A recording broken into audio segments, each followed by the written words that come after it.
Hi friends, welcome to விவி டேக். இந்த வீடியோவில் நம்ம சாம்சங் மொபைலில் டேட்டா ரோமிங்கை வந்து எப்படி எனேபிள் பண்ணலாம் அப்படின்றது தான் இந்த வீடியோவில் பார்க்க போகிறோம். ஸோ வாங்க வீடியோக்குள்ளே போகலாம். வீடியோ கடைசி வரைக்கும் ஸ்கிப் பண்ணாம பாருங்க. இதான் நம்ம சேனலுக்கு ஃபர்ஸ்ட் டைம் வந்திருப்பீங்களா இருந்துச்சுன்னா நான் தான் விக்னேஷ். மறக்காம நம்ம சேனலை சப்ஸ்கிரைப் பண்ணிட்டு அப்படியே பார்த்துல பெல் ஐக்கனையும் கிளிக் பண்ணிடுங்க. அதாவது நீங்க உங்க ஆண்ட்ராய்டு மொபைல், அதாவது சாம்சங் மொபைல்ல வந்து டேட்டா ரோமிங் ஆப்ஷனை வந்து எனேபிள் பண்ண விரும்புறீங்களா? ஸோ நீங்க ஃபர்ஸ்ட் ஸ்டெப்பா உங்க ஆண்ட்ராய்டு ஃபோன்ல செட்டிங்ஸ் உள்ள போயிருங்க. ஸோ சாம்சங் மொபைலில் செட்டிங்ஸ் உள்ள போக மாட்டுச்சுன்னா இதே மாதிரி தான் இருக்கும் ஷோ ஆகும்.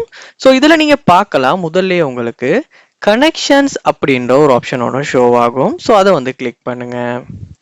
கிளிக் பண்ணோன்னே இங்கே பார்க்கலாம், உங்களுக்கு மொபைல் நெட்வொர்க்ஸ் அப்படின்ற ஒரு ஆப்ஷன் கொடுத்துருப்பாங்க. அதையுமே கிளிக் பண்ணுங்க.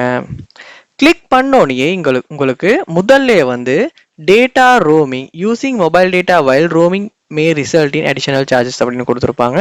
ஸோ நீங்கள் இந்த எனேபிள் ஆப்ஷனை யூஸ் பண்ணி எனேபிள் பண்ணிடலாம்.